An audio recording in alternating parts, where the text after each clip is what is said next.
Geçen gün yaptığımız basın toplantısında da ifade etmiştim. Özellikle Suriye'deki gelişmeler ve Rojava gündemiyle ilgili bir kriz koordinasyon masası kurduğumuzu paylaşmıştım. Merkez Yürütme Kurulumuzun bünyesinde 7/24 çalışan ve bu kriz koordinasyon masasının topladığı bilgileri, son gelişmeleri, yapılanları, yapılması gerekenleri sizlerle paylaşmak üzere yeniden karşınızdayım. Daha sık buluşacağımızı o günde ifade etmiştim. Bugün çok anlamlı bir gün bir yandan da 26 Ocak. Kobani'nin IŞİD karanlığından kurtuluşunun yıl dönümü bugün. Bu cesur direnişi öncelikle 11. yılını geride bırakıyor. Bir kadın olarak, bir Kürt olarak, bir Türkiye'li olarak şükran ve minnetle selamlıyorum. Öncelikle onu partimiz adına ifade etmek isterim. Kobani düşmedi, düşmeyecek. Bu kararlılıkla da çalışmalarımız devam edecek. O gün Kobani'yi kuşatan karanlık bir karanlık zihniyeti yaymak istiyordu. Onları destekleyen güçlere karşı kadınların öncülüğünde verilen mücadele ise insanlık onuru için verilen bir mücadelenin simgesine dönüştü. Adeta ortak bir vicdana dönüştü. Kobani o yüzden ne diyoruz? Karanlığa karşı aydınlığın zaferi, karanlığa meydan okuyan kadınların öncülüğünde de cesaretin simgesine dönüşmüş vaziyette. Direnişin sembolü olan Kobani işte bu nedenlerle bugün yeniden kuşatma altında ve bugünkü kuşatma Suriye ordusuna bağlı güçler tarafından yapılıyor. Bu önemli noktanın altını defaatle çiziyoruz, çizmeye devam edeceğiz. Kobani'nin özgürlüğü çünkü halkların özgürlüğü demek. Kobani'deki kuşatmanın yarılması, savaşmak isteyenlerin boşa çıkartılması demek. Dolayısıyla eşgüdümlü olarak çalışan örgütlenme, dış ilişkiler, hukuk komisyonumuz, halklar ve inançlar komisyonumuz, sivil toplum örgütleri ve siyasi partiler komisyonumuz, neredeyse tüm komisyonlarımız eş zamanlı çalışıyor ve kesintisiz bir biçimde çalışıyor. Bunların planlamasına ilişkin de geçen hafta size bazı bilgiler aktarmıştım. Neydi bunlar? Bir yandan diplomatik faaliyetler sürüyor biliyorsunuz. Bir yandan görüşmeler yapılıyor. En önce bunları paylaşmak istiyorum sizinle. Bu hafta içerisinde eş genel başkanlarımız başkanlığında bir heyet siyasi partilerle görüşecek. Muhalefet partileriyle görüşecek. Yarın Cumhuriyet Halk Partisi ile görüşecekler. Ondan sonraki günlerde de diğer siyasi partilerle, DEVA ile, Saadet Partisi ile ve Gelecek Partisi ile de planlanan bir ziyaret olacak. Gündem Suriye olacak. Yine bildiğiniz üzere eş genel başkanlarımız burada açıklama da yaptılar ve açıklamada eş genel başkanımız Tülay Hatimoğulları Oruç'un da içinde olduğu bir heyet Rojava'ya gitmişti. Oradaki izlenimlerini ve gözlemlerini yine eş genel başkanımız Tuncer Bakırhan'la birlikte sizlerle paylaştılar. Önümüzdeki günlerde yapılacak görüşmelerin ana gündemi Suriye'deki gelişmeler, Rojava'daki izlenimler ve siyaset kurumunun yapması gerekenler olacak. Partimizin bir başka heyeti de aynı zamanda sivil toplum örgütleriyle, demokratik kitle örgütleriyle de görüşecek. Bu ablukanın yarılması ve bu kuşatmanın dağıtılabilmesi için elimizden geleni yapmaya devam edeceğiz. Yinelemek isterim, bu bir Kürtlük meselesi değildir, bu bir insanlık meselesidir, bu bir savaş barış arasındaki tercih meselesidir. O yüzden çok önemli bir mesele, bu meseleye tüm bu kimliklerin üstünde insani ve vicdani açıdan yaklaşmak gerektiğini düşünüyoruz. Yine kriz koordinasyon masamızın da dikkat çektiği, şu ana kadar partimiz adına tüm yetkililerin yaptıkları açıklamalarda gerek sahada, gerek mecliste, gerek farklı kürsülerde ve buluşmalarda ve ziyaretlerde özellikle dikkat çektiğimiz bir nokta var. Bu tarihsel anda bir daha altını çizmek isteriz. Takdir edersiniz ki geçmişe baktığımızda da bunu görmek mümkün. Türkiye'de ne zaman iç barışa dönük bir arayış olsa, Türkiye'de ne zaman Kürt meselesinin savaş, şiddet ve silah dışı yöntemlerle çözümünün devreye girdiği bir ihtimal güçlü bir şekilde belirse ve bu arayışa yakınlaşmaya dair bir umut da olsa ya da böyle bir beklenti somut halde ortaya çıksa, Gerek Türkiye içinden gerek dışından her zaman müdahaleler oldu, provokasyonlar oldu. Çözüm ve barış arayışlarını sabote etmeye, süreci bitirmeye dönük girişimler oldu. O yüzden Suriye'de bugün yaşananları, Rojava'daki kuşatmayı bunlardan bağımsız değerlendirmemek gerekiyor. Ve şimdi öncelikli olarak yapılması gereken provokatif zemine çekmek değil Türkiye'yi. Aksine çözüm ve demokratik hak arayışına alan açmak.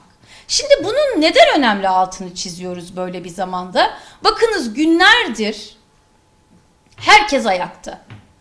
Kürtlerin, duyarlı insanların, vicdan sahibi insanların kalbi orada atıyor. Nerede atıyor? Nerede kuşatma varsa orada. Rojava'da atıyor dolayısıyla. Ne isteniyor peki? Çözüm isteniyor, kalıcı bir ateşkes isteniyor, demokratik bir Suriye talep ediliyor. Bunlarda demokratik olmayan ne var? Hiçbir şey yok. Her şey son derece açık. İtirazımızın nedeni açık. İsyanımızın nedeni açık. Öfkemizin nedeni açık. Gizli saklı hiçbir şey yok. İnsanlar bir araya geliyorlar, yürüyüşler düzenliyorlar. Biz bu yürüyüşlere katılıyoruz. Demokratik tepkilerini ifade ediyorlar. Bu yürüyüşler çeşitli kurum, kuruluş, siyasi parti ve şahsiyetlerin birlikte yol aldığı, yürüdüğü yürüyüşler. Bunlar Türkiye'yi provokatif bir zemine çekmek için değil, aksine bunu yapmak isteyenlere dur demek için yapılan yürüyüşler. Dayanışmayı büyütmek için yapılan yürüyüşler. Haksızlığa, hukuksuzluğa, zulme karşı bir araya gelişlerin sesi bunlar. Böyle değerlendirilmeli. Oysa ne görüyoruz? Suruç'tan İstanbul'a kadar bu demokratik tepkiye müdahaleler görüyoruz. Müdahale demek az kalır. Doğrudan saldırı görüyoruz. İçinde milletvekili mi var? Çocuk mu var? Yurttaş mı var? Eş genel başkan mı var? Fark etmeksizin son derece demokratik olan eylemlere haksız ve hukuksuz bir şekilde saldırı var. İnsanların neredeyse doğrudan yaşamlarına kastediliyor. İstanbul Aksaray'da Rojava için yapılan barışçı yürüyüşe mesela polis müdahalesi oldu.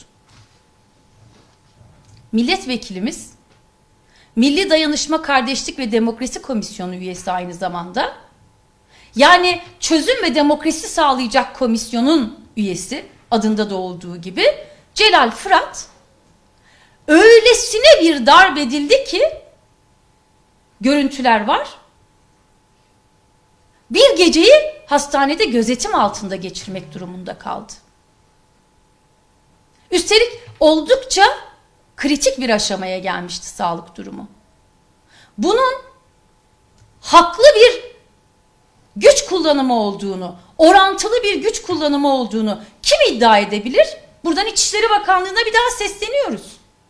Bu kadar demokratik tepkileri, böylesine orantısız güç kullanımıyla, bu şekilde saldırarak, engellemeye çalışarak insanların öfkesini daha fazla kabartmayın.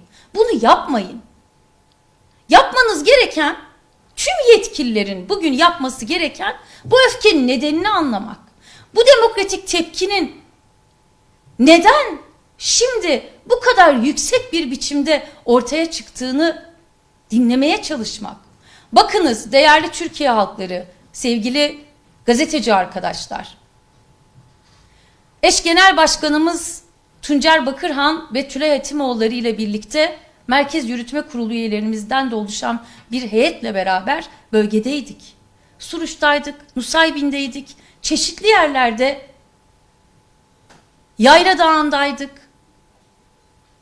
Çeşitli yerlerde bu tepkiyi birebir gördük. Eş Genel Başkanımız Tuncer Bakırhan özellikle altını çizdi. Kürtlerde derin bir kırılma yaşanıyor dedi. Kürtlerin öfkesini zorla bastırmaya çalışmak yerine bu öfkenin nedenini ve sonuçlarını ortadan kaldırmak gerekiyor. Üstelik Türkiye böyle bir yola girmişken yapılması gereken budur. Aksi takdirde acı, kayıp Türkiye'ye hiçbir şey kazandırmadı.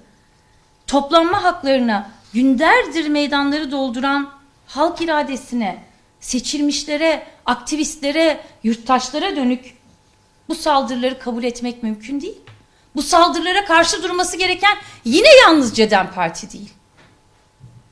Türkiye Büyük Millet Meclisi üyelerini doğrudan hedef alan saldırılara ilişkin, darba ilişkin, işkenceye ilişkin Türkiye Büyük Millet Meclisi de sorumluluk hissetmeli.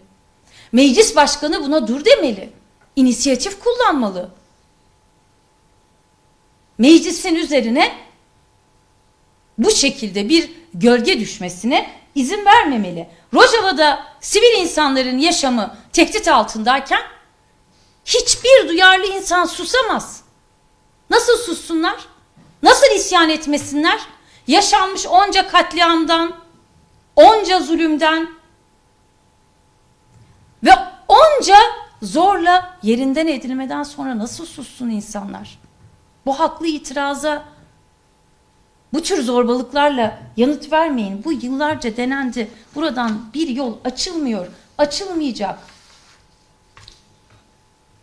Provokasyon ve kışkırtmalara karşı tüm kesimleri sorumlu davranmaya hissediyoruz. Yalnızca bu mu?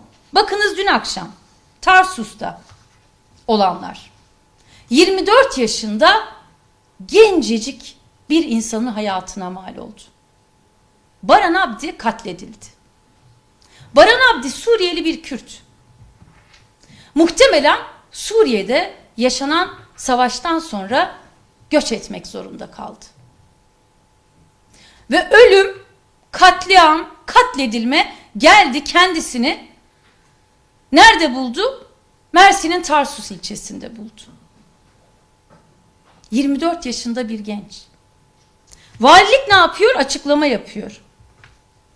Peki valiliğin yapması nedir? Savcılık soruşturması henüz tamamlanmamış. Olay yerindeki kamera kayıtları incelenmemiş.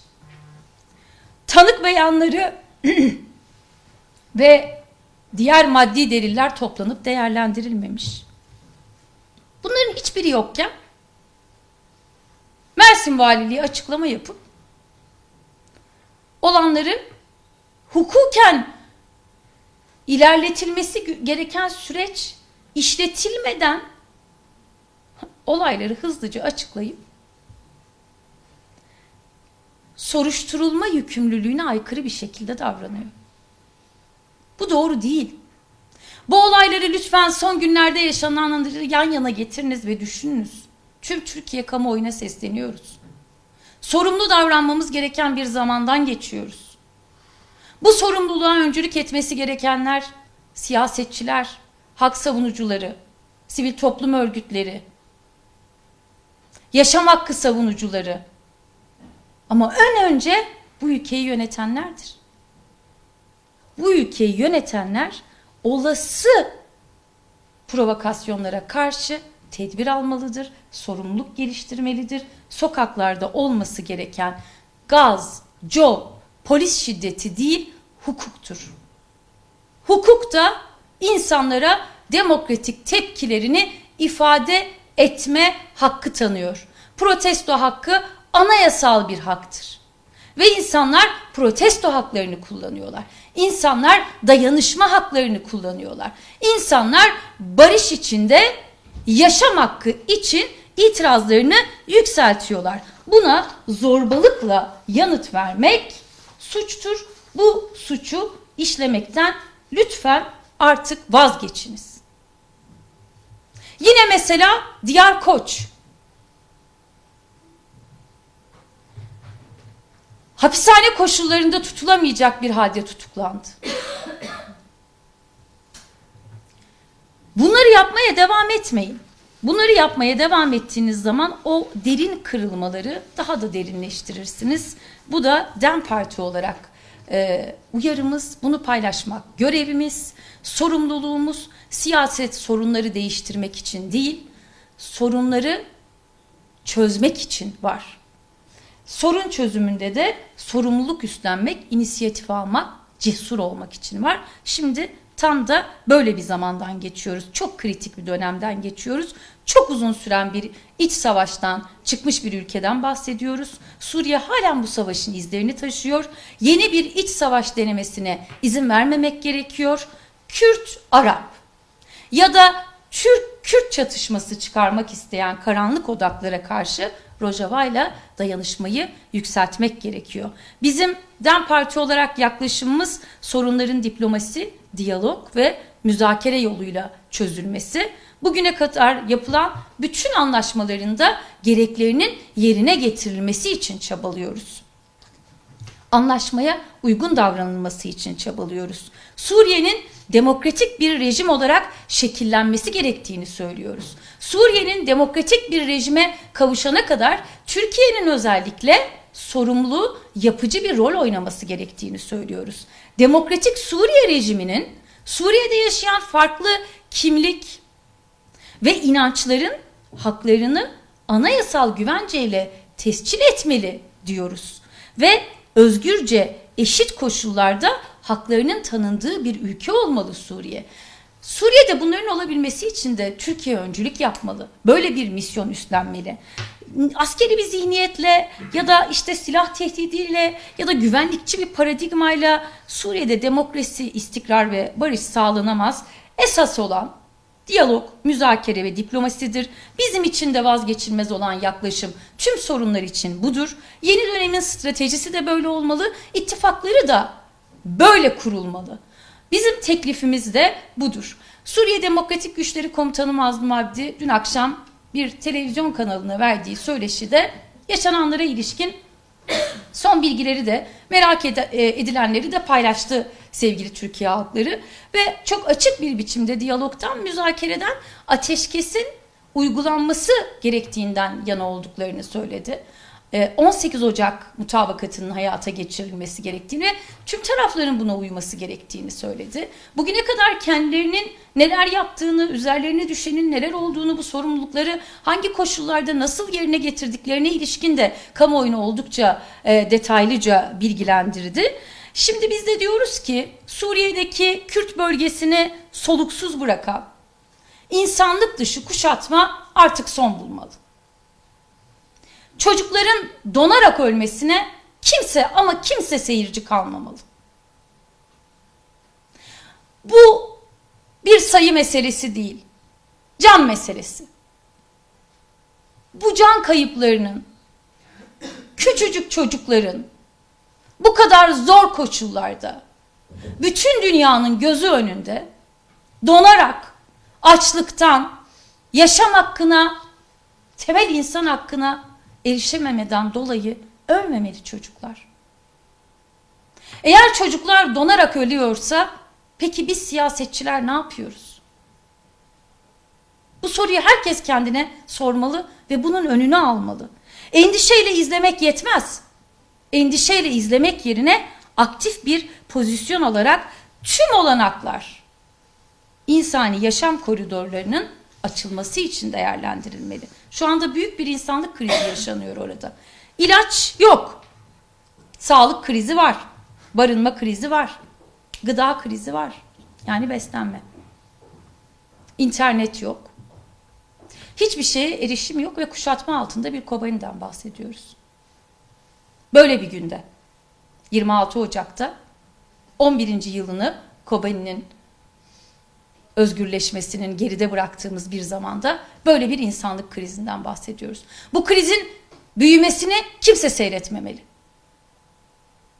Yapılacaklar da belli. O yüzden herkesi duyarlı olmaya çağırıyoruz. Mesela Mürşit Pınar sınır kapısı açılmalı. Ne bekleniyor? Mürşit Pınar sınır kapısının açılması için neden inisiyatif kullanılmıyor? Buradan DEM Parti olarak çağrımız acilen sınır kapılarının açılması, Nusaybin sınır kapısı da açılabilir. Ve Mürşit Pınar sınır kapısının açılıp Kobani'ye acil bir şekilde yardım ulaştırılması. Biz bu çağrıları daha önce de yapmıştık. Niye yaptık bu çağrıları? Suriye'deki Kürtlerle dostluk ilişkileri kurulabilir dedik. Kapılar açılabilir dedik. Siyasi ilişkiler geliştirilebilir dedik. Kültürel ilişkiler geliştirilmelidir dedik. Ekonomik işbirliği yapılmalıdır dedik. Kriz olması beklenmemeliydi. Şimdi işte zamanı, tüm bunları yapabiliriz. Bu insani yardım koridoru bir an önce açılmalı. Sokaklardaki zorbalığa son verilmeli. Kürtlerin, yineliyorum, öfkesi kabartılmamalı ve bu kırılma derinleştirilmemeli. Biz DEM Parti olarak ateşkesin uzatılmasını son derece önemli buluyoruz.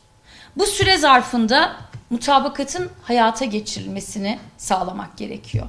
Ve hayata geçirilmesini sağlamak için de tüm imkanlar, tüm olanaklar kullanılmalı. Zamana yayma, başka hesaplar için zaman kazanma ya da oyalama hesapları yapılmamalı. Tüm taraflar ortak mutabakata uygun davranmalı. Sahada yine çatışma ya da yeniden silahların konuşması, bir iç savaş denemesi, bunlara kesinlikle alan açılmamalı. Suriye'nin geleceği açısından son derece tehlikeli olur. Bu tehlikenin müsebbibi ya da ortağı olmamak gerekir. Bu insanlık tarihinin affetmeyeceği bir suç olur. Böyle bir suça ortaklık yerine bu suçu organize edenleri, isteyenleri boşa çıkarmak, diyalog ve müzakere kanallarını güçlendirmek gerekir. Kolaylaştırıcı ve garantör ülkelerde buna uygun bir şekilde hareket etmeli ve kalıcı barışın sağlanması için çaba göstermeli.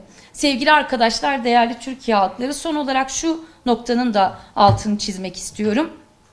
Yalnızca bunları yaşamıyoruz sokaklarda. Haksız gözaltılar, tutuklamalar da var bu nedenle bir yandan. Yani demokratik protesto hakkını kullandığı için insanlar yalnızca gözaltına alınmıyor, tutuklanıyor. Bundan vazgeçilmeli. Bir de kadınların saç örgüsü korkuttu belli ki. Buradan da bir suç icat edilmeye çalışılıyor. Yani Kürtlüğün her türü suçtur diyorsunuz. Bakınız, mesaj Kürtlere böyle ulaşıyor. Dünyanın dört bir yanında yaşayan Kürtler, yüzünü bugün Ankara'ya dönmüş olan Kürtler şu soruyu soruyorlar. Ankara, Kürtlerin kazanımlarını böyle önemli bir tarihsel kırılma zamanında bir tehdit olarak mı kabul edecek? Yoksa bunu kendi kazanımı olarak mı görecek? Bu sorunun yanıtını vermenin ve bu kararı stratejik bir şekilde vermenin zamanı. Bizim talebimiz, isteğimiz bu sorunun yanıtının stratejik bir şekilde demokratik bir çözümden yana verilmesi ve kazanımların korunması için Ankara'nın sorumluluk üstlenmesi. Buna hemen Mürşit Pınar'ı açarak başlayabiliriz. Buna hemen haksız gözaltı ve tutuklamalara son vererek somut bir emare ortaya koyabiliriz. Bu demokratik tepkileri yasaklamak, onlardan korkmak yerine saçını ördüğü için insanları gözaltına alıp açığa almak yerine o saç örgüsünün, kesilen saç örgüsüne karşı gösterilen tepkinin ve direnişin hangi karanlık zihniyete gösterildiğini anlamaya çalışmak gerekir. O zihniyet Türkiye'nin sınır komşusu olduğunda biz bunları o gün söylemiştik demek istemiyoruz. Onların sonuçlarını yaşamak istemiyoruz. Hepimizin güvenliği, hepimizin özgürlüğü, hepimizin yaşam hakkı bu stratejik yan yana gelişten geçiyor diyorum ve son olarak bu saç örgüsünden neden korkuluyor biliyor musunuz? Çünkü o karanlığa karşı aydınlığa doğru direnişin gücü biliniyor. Bunun o günde yenildiği, bugün de yenileceği gayet iyi biliniyor. Var mı sorunuz arkadaşlar, yoksa basın toplantısını burada sonlandırıyorum. Türkiye bu duruşu bir Ez pırsava bıstinim. Avli buyurun sizin sorunuza. Şu hafta planlanan görüşmelerinizde CHP, DEVA, Gelecek partilerinden bahsettiniz. Fakat iktidar ortakları AK Parti ve MHP'den bir görüşme talebiniz oldu mu acaba? Bunu merak ediyorum. Şimdi bu hafta planlanan görüşmelerimiz böyle. Şu anda iktidar blokundan bir görüşme talebimiz olmadı. Yani şu persezede taydat serserdan bir partiye siyasi bu komisyona bu krizi ve bakır mesela Kobani'ye gel Kurdijin bahs beki. Hun der haka Yani hem hevditinin partiye siyasire. Hem yani kar xabatı mecbur Rojava uzanma bahsa komisyoneki kriz masası ki ev kar çavad için çetekirin. Bele min haftiya buriji de macibina çapemeniye de gotu bu ku me koordinasyon ekli bedere avakir ev koordinasyon aliye lijneya meyare bederiye hate avakirin leve koordinasyon edici embejin hami komisyoneme hama embejin tede beşdarın komisyona hukuk heye komisyona rehıstin bu yine heye komisyona embejin çapemeniye heye ev komisyone hani hevdure dişoğlun hamu roj teklatiye dene jgayni veji roje dise cara civine çetkin ru beruji civina çetkin sedema çekirna ve komisyoneçiye gelek dahuyani ten şopandın. Jgayni ve ev xo peşandanın ku hem levir hem çar havir dore dünyayı tenkirin ten şopandın jariye komisyona meya çapemeniye minak.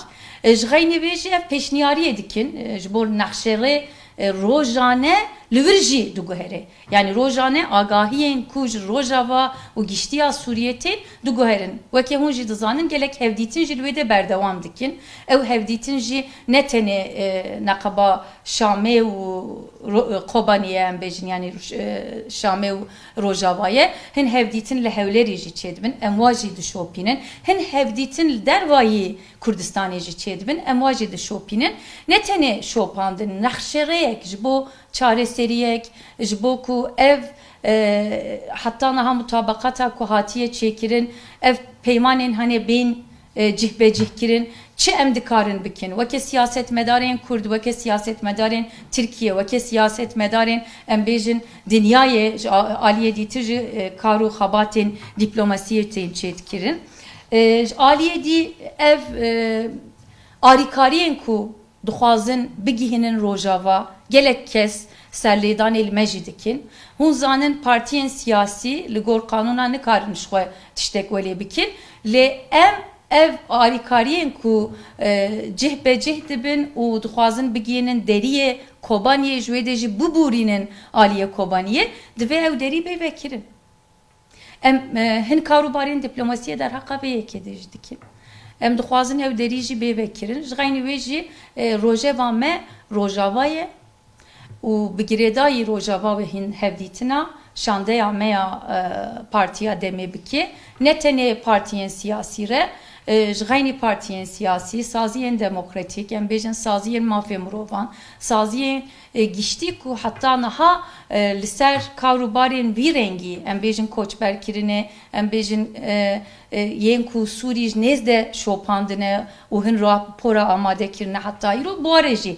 têkiliye me hene yani têkiliye me ne tenê Tirkiye ra girêdayî ne têkiliye navnetevî ne ji aliyekî em nava Tirkiye'de diplomasiye çedikin ji aliyê dîtir jî dervayî Tirkiye jî em hevdanên diplomatik berdevam dikin. Ji xeynî ve bi Kurdî pirsê ve hebin ez bistînim nebin ez gelek spas dikim ji bo beşdarbûna we sevgili Türkiye halkları çok teşekkürler gözünüz, gönlünüz, kulağınız ve dikkatleriniz bizde olduğu için bizde çünkü niye aynı zamanda Kobani'de olduğu için Rojava'da olduğu için insani yaşam koridoru açılmalı dedik ama bir yandan şunu da merak edenler var biliyoruz bu yardımlar nasıl ulaştırılacak işte o yüzden kapılar açılmalı son olarak bunu tekrar etmek istiyorum kapılar açılmalı ve bir an önce bu yardımları ulaştırılması sağlanmalı ayrıca pek çok kurumun da bu yardımların koordinasyonu için açıklamaları var.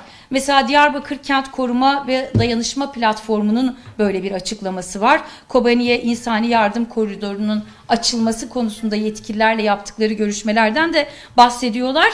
Ama aynı zamanda hazır olduklarını da söylüyorlar. Yine işte yerel yönetimler bu konuda bir açıklama yaptı, Yerel Yönetimler Kurulu olarak. Bu hazırlıkları kolaylaştırmak, koordinasyonunu sağlamak, organizasyonuyla ilgili gerekli kolaylaştırıcı rolü üstlenmek için herkes adeta seferber olmuş vaziyette. Toplanan yardımlar da var. Bunları da ulaştırabilmek için bir an evvel bu kapıların açılması gerekiyor. Tekrar teşekkür ederim.